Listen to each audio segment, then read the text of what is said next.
Hamas نے resistance کے طور پر جب وہ تو ریاکشن تھا Hamas that was a reaction of Israeli aggression, Yes. اس کی بات کوئی نہیں کرتا ہے. آپ نے سنی کسی کے منہ سے؟ اور مجھے افسوس اس بات پہ ہے کہ چلیے وہ تو نہ کریں، لیکن ہماری مسلم امہ کی لیڈرشپ جو ہے اس نے کبھی کہا کہ 7 October is not the beginning of this conflict, this conflict is more than 70 years old. بہرحال having said that، مجھے یہ لگتا ہے کہ غزہ کی ایلیمینیشن کا خواب پورا ہونے جا رہا ہے کہ نہیں ہونے جا رہا ہے، یہ تو آنے والا وقت ہمیں بتائے گا، لیکن اس کے لیے حربے بہت استعمال کیے جا رہے ہیں.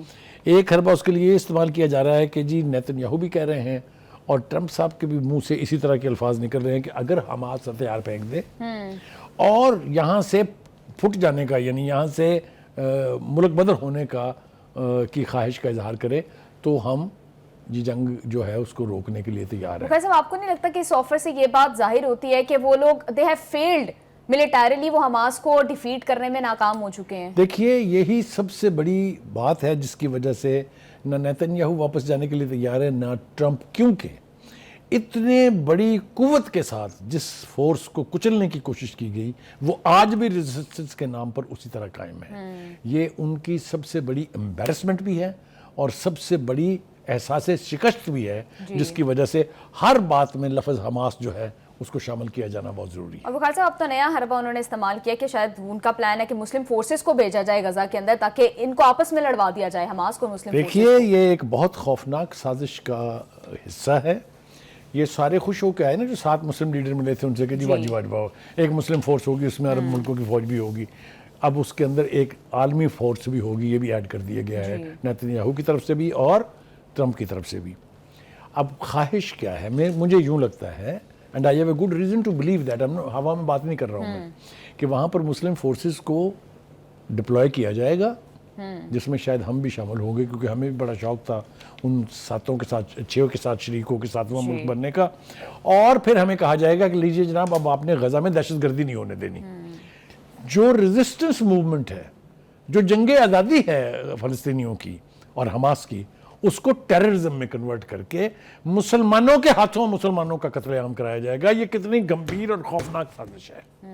بالکل، نو ڈاؤٹ اباؤٹ اٹ. مسلمان ممالک کو اس سے اجتناب کرنا چاہیے، جی، کیونکہ فلسطین کے حوالے سے جتنی نفرت پہلے سے موجود ہے ان مسلمان حکمرانوں کے بارے میں، ان مسلمان ممالک کے بارے میں جنہوں نے آج تک لپ سروس کے علاوہ کبھی کچھ نہیں کیا غزہ کے لیے یا فلسطین کے لیے، ان کے خلاف نفرت اور زیادہ بڑھے گی. اب آجائیے، لیکن ہونے کیا جا رہا ہے اس کا سارا دار مدار تو ہے ڈونلڈ ٹرمپ کی نیتن یاہو کے ساتھ میٹنگ پہ. آپ کو کیا لگتا ہے کہ اس میں وہ نیتن یاہو غزہ کے حوالے سے جو امن معاہدہ ڈونلڈ ٹرمپ چاہتے ہیں اس پر ایگری ہو جائے گا یا نہیں؟ دیکھیے نیتن یاہو کا مسئلہ امن معاہدہ نہیں ہے. نیتن یاہو کا مسئلہ صفائے ہستی سے حماس کا مٹنا ہے. وہ اپنی ہر تقریر میں، اپنی ہر بات میں یہ کہتے ہیں، وہ پروائزو ہی ان کا یہ ہے کہ حماس شوڈ ناٹ ایگزسٹ. ٹھیک ہے جی. اب اس کے لیے حربے مختلف استعمال کیے جا رہے ہیں. ایک تو اسلامک فورس والی بات ہو گئی، جی ہم نے یہ ایکسپوز کر دیا اپنی طرف سے تو کر دیا، اب لوگوں کو سمجھ نہ آئے تو میرا قصور نہیں ہے. ایک اور کوشش ہو رہی ہے اور وہ ہے کہ ایک انٹرنیشنل فورس بنائی جائے جو حماس کے یہاں سے نکل جانے کے بعد غزہ کا نظام چلائے گی. جی اس کو کہتے ہیں، وہ آپ جس کا ذکر کر رہی تھی JITA، جی یہ ہے جناب Gaza international transitory authority. Transitional authority. جی یہ غزہ پر حکمرانی کے لیے جو منصوبہ بندی کی جا رہی ہے، اس اتھارٹی کو اختیار دیا جائے گا اور آبجیکٹو وہی ہوگا. بخیر صاحب اس کا کس طرح کا نظام ہوگا؟ کیا یہ ورکیبل سولوشن لگ رہا ہے آپ کو؟ دیکھیے اس کے بارے میں وہ کہہ رہے ہیں کہ بنیاد ایک ایسے بندے کی منصوبہ بندی پر ہے جس کو ہم پہلے عراق میں استعمال کر چکے ہیں. ٹونی بلیئر جو ہے اس کو عراق میں جو ذمہ داری دی گئی تھی اسی کو پروپوگیٹ کرتے ہوئے انہوں نے کہا کہ یہاں ویپنز آف میس ڈسٹرکشن ہیں، لہٰذا پڑ جاؤ عراق کو. یہ وہی ٹونی بلیئر ہے نا. اس لیے حماس نے اس کو 1 سیکنڈ سے پہلے اس کے نام کو اٹھا کے پھینک دیا کہ یہ تو ہمیں قبول ہی نہیں ہے. They have rejected his name.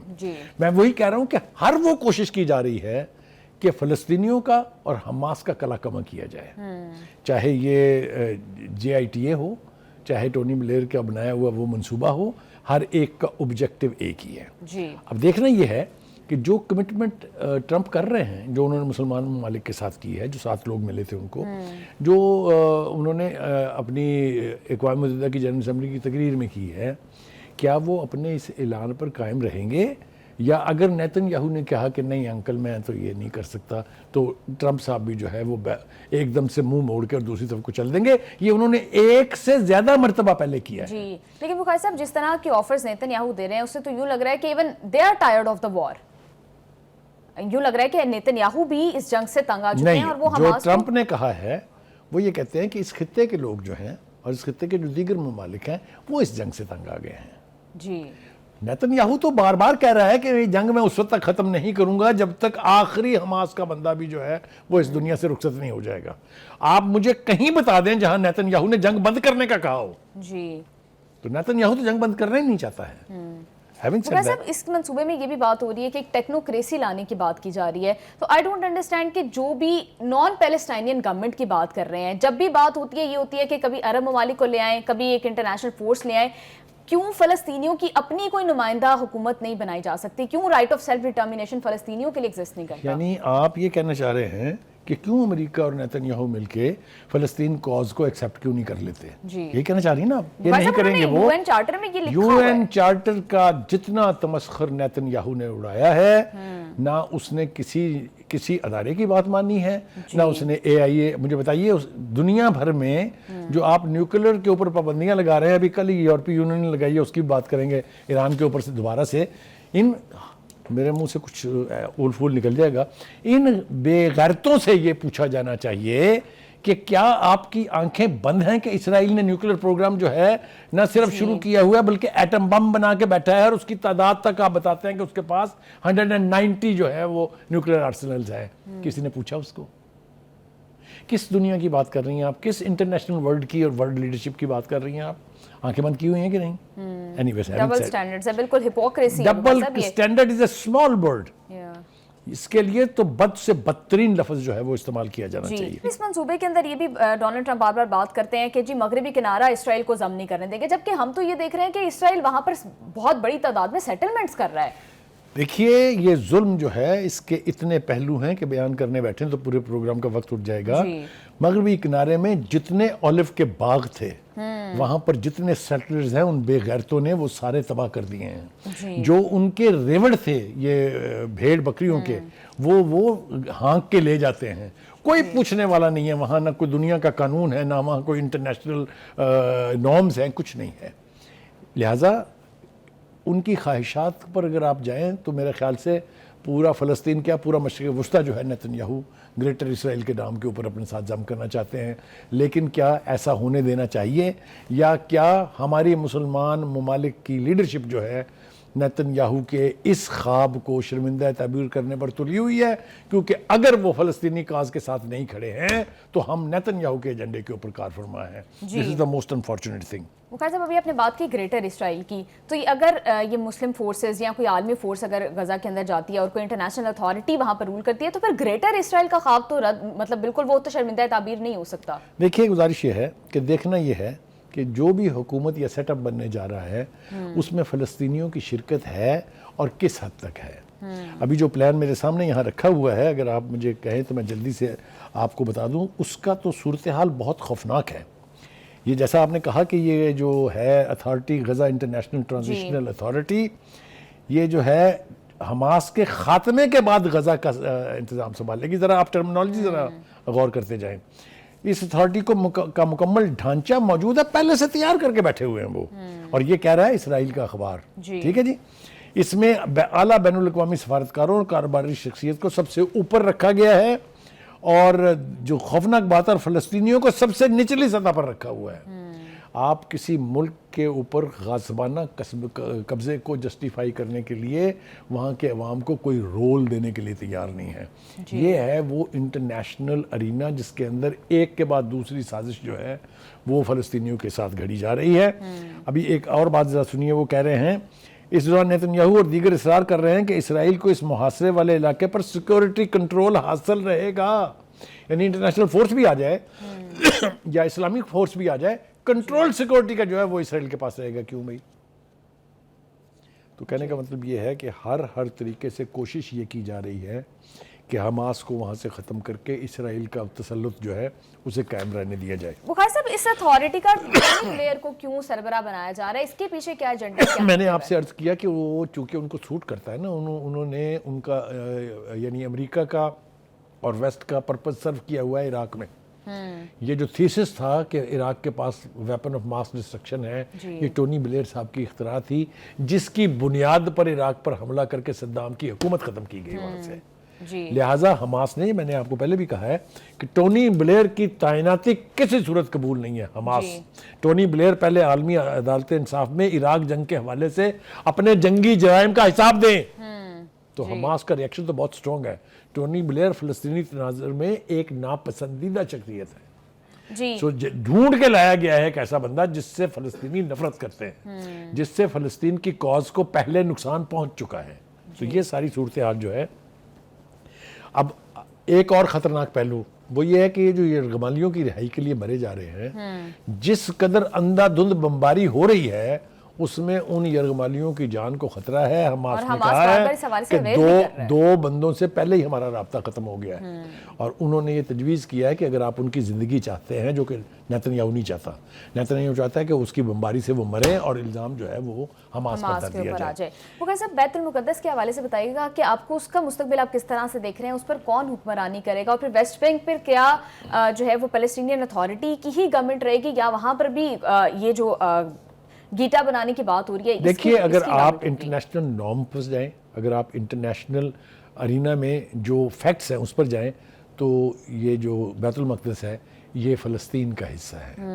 اور جس دو ریاستی حل کی بات ہو رہی تھی اس میں بھی یہ جو ہے سوائے ہیکل سلیمانی والے پارٹ کے باقی سارا جو ہے وہ فلسطین کا حصہ ہے. لیکن جیسا میں نے کہا, نیتن یاہو کی مرضی, اور نیتن یاہو تو ایک بندہ ہے نا, تسلسل کے ساتھ آپ پیچھے اٹھا کے 70 سال کی تاریخ دیکھ لیں, ایک کے بعد, چاہے وہ موشے دیان تھا چاہے وہ کوئی بھی تھا, ایک کے بعد دوسرا فلسطینیوں کو اس صفحہ ہستی سے مٹانے کے لیے نہ صرف یہ کہ خون ریزی کرتا رہا, بلکہ یہ تسلسل آج تک قائم ہے.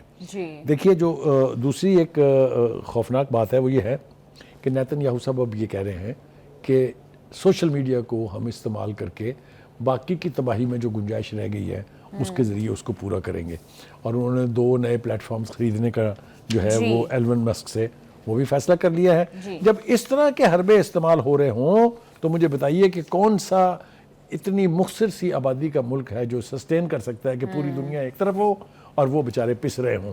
بخاری صاحب, ڈونلڈ ٹرمپ کی پوزیشن میں ہم کافی زیادہ جو ہے ان کے پوسٹر میں چینج دیکھ رہے ہیں. پہلے تو وہ بات کر رہے تھے غزہ رائیویریا اور ٹرمپ رائیویریا بنانے کی, اب وہ بالکل ایک نیا پلان, نیا منصوبہ اور امن معاہدے کی وہ بات کر رہے ہیں. ایسا کیا ہو گیا؟ کیا آئسولیشن کا ڈر ہے؟ نوبل پیس پرائز ہاتھ سے جانے کا ڈر ہے؟ کیا وجہ ہے؟ میں نے آپ سے شروع کرتے ہوئے گفتگو میں کہا تھا I will be the last person to trust Trump because he changes 3 times a day. Morning میں کچھ کہیں گے, دوپہر میں کچھ کہیں گے, شام کو کچھ کہیں گے. وہ اپنے کسی لفظوں کے اوپر کھڑے نہیں ہیں. انہوں نے, آپ ذرا اندازہ فرمائیں کہ ٹرمپ کی یعنی جو رول ہے اس پورے اس میں, بظاہر وہ امن قائم کرنا چاہتے ہیں اس خطے میں, لیکن اس خطے میں جتنی خون ریزی ہوئی ہے اس میں وہ برابر کے شریک ہیں. کسی کو اس کے بارے میں اگر کوئی شبہ ہو تو ہو, مجھے نہیں ہے. ایک اور بات, آج کل ہمارا نا سفارتی, معاشی, دفاعی, عسکری یہ گراف بہت اونچا جا رہا ہے. لیکن یہ کہ یہ کیوں اونچا جا رہا ہے, اس لیے کہ ہمیں ٹرمپ صاحب جو ہیں انہوں نے بہت یعنی احترام بھی دیا ہے, عزت بھی دی ہے. But I tell you, even that is not worth trusting. The only important thing that has happened in Middle East and with Pakistan is the agreement between Saudi Arabia and Pakistan. And I tell you, جو اس کا aspect میں آج پڑھ کے آیا ہوں, اگر وہ ہو جاتا ہے تو میں بتا رہا ہوں آپ سے کہ پوری دنیا جو ہے وہ لرز جائے گی. ایران کے پاسداران انقلاب کے میجر جنرل نے ریکویسٹ کی ہے کہ ہمیں بھی اس کا حصہ بنائیں. جی بخاری صاحب, یہ جتنے بھی منصوبے ڈونلڈ ٹرمپ پیش کر رہے ہیں, اس کا دار و مدار اس میں جو کی پوائنٹ ہے دیٹ از کہ حماس ڈی ملٹرائز کرے. نو ایکچولی نو مور حماس. جی, جی وہ یہ بھی بات کر رہے ہیں کہ اگر ڈی ملٹرائز کرتے ہیں یا غزہ چھوڑ دیتے ہیں یا معافی مانگ لیتے ہیں. لیکن بخاری صاحب حماس کا تو یہ پوائنٹ ہے شروع سے اب تک, جس پوائنٹ کے اوپر, جس ایڈیالوجی کے اوپر انہوں نے جنگ لڑی ہے, کہ وہ صرف تب ڈی ملٹرائز کریں گے جب ایک الگ پیلسٹینین اسٹیٹ, ایک دو ریاستی حل جو ہے وہ اس کی بات کرتے ہیں. لیکن اس منصوبے میں کہیں بھی دو ریاستی حل کی بات Absolutely, نہیں ہے. that is the most unfortunate part. یہ ہے وہ نیتن یاہو اور ٹرمپ کی سازش کہ پوری دنیا پر سے اب دو ریاستی حل کی بات ہی نہیں ہو رہی. جی اب ہو رہا ہے کہ نہیں جی بس وہاں امن قائم ہونا چاہیے, یعنی ہمارا تسلط قائم ہونے دے وہاں پر. That is the most unfortunate. یہ ہماری مسلم لیڈرشپ جو ہے یہ کیسے بے وقوف بن جاتی ہے. مجھے بتائیں اس پورے اس میں جو ہم نے بیٹھ کے ڈسکس کیا ہے یا جو یہ لمبا چوڑا رن ڈاؤن ہمارے سامنے ہے, کہیں ہے دو ریاستی حل کی بات؟ نہیں. That's the most unfortunate part. ویسے پھر کیا کس طرف جاتا دیکھ رہے ہیں سچویشن کو, حل کیا سمجھتے ہیں آپ, what is the solution then? میرا خیال سے مڈل ایسٹ میں اگر یہ لیڈرشپ وہاں کی اس صورتحال کا اندازہ لگا کے اپنے فیصلے خود نہیں کرتی ہے, صرف نیتن یاہو کی مرضی پر چلیں گے, تو اگر نیتن یاہو نہیں, اگر وہ مرمرا جائے کہیں, تو اس سے آنے والا اس گریٹر اسرائیل کے اوپر کاربند رہے گا. یہ مسئلہ جب تک تمام مسلمان ممالک ایک ہو کے چیلنج کر کے اسرائیل کو اس سے باز نہیں رکھیں گے, یہ گریٹر اسرائیل کی بات ہوتی رہے گی اور اس کے اوپر عمل پیرا ہوتے رہیں گے, اور امریکہ اس جرم میں برابر کا شریک ہوگا. جی بخاری صاحب, پاکستان آج کل مڈل ایسٹ کے ڈائنامکس میں بہت زیادہ ایکٹیو ہے اور بہت زیادہ امپورٹنس دی جا رہی ہے پاکستان کو. آپ پاکستان کا غزہ جنگ کے اندر کس طرح کا رول دیکھتے ہیں؟ پھر ابھی جو مسلم فورس بنانے کی بات ہو رہی ہے, آپ کو کیا لگتا ہے کہ پاکستان اپنی افواج ڈائریکٹلی غزہ کے اندر بھیجیں گے؟ جیسا میں نے کہا آپ سے کہ مجھے یوں لگتا ہے, میری دعا ہے کہ ایسا نہ ہو, لیکن مجھے یوں لگتا ہے کہ یہ مسلمانوں کے ہاتھوں سے فلسطینیوں کو مروانے کی ایک خوفناک سازش ہے, اور ہماری لیڈرشپ کو اس کا ادراک کر کے اس سے باز رہنا چاہیے. دوسری بات یہ ہے کہ فلسطینیوں کا رائٹ آف سیلف ڈٹرمنیشن کی آپ نے بات کی.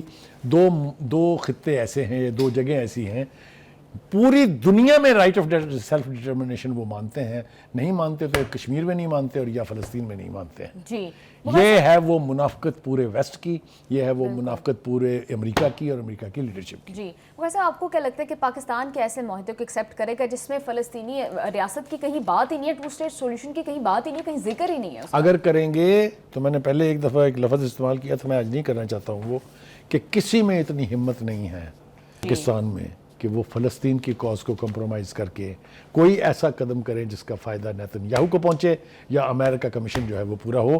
نہیں کر سکتے. آپ دیکھیے گا یہاں کی سڑکیں ابل پڑیں گی. میں چونکہ ایک اسٹوڈنٹ ہوں ہسٹری کا بھی اور جرنل میں بھی, نصف صدی کا قصہ ہے, 2-4 برس کی بات نہیں. میں نے دیکھا ہوا ہے کہ ایک بندے کو اگر وہاں شہید کرتے تھے تو پاکستان کی سڑکیں ابل پڑتی تھی. پاکستان کے اسٹوڈنٹس یونیورسٹیاں چھوڑ کے سڑکوں پہ آ جاتے تھے. یہ جذبہ شاید مان ضرور پڑا ہے, ختم نہیں ہوا ہے, اور اگر ہماری حکومت نے ایسے فیصلے کیے جس سے فلسطین کی کاز کو نقصان پہنچے یا فلسطین کی خون ریزی جاری رہے, سزا بھگتنے کے لیے پھر لیڈرشپ تیار رہے. جی بخاری صاحب بالکل ٹھیک کہہ رہے ہیں.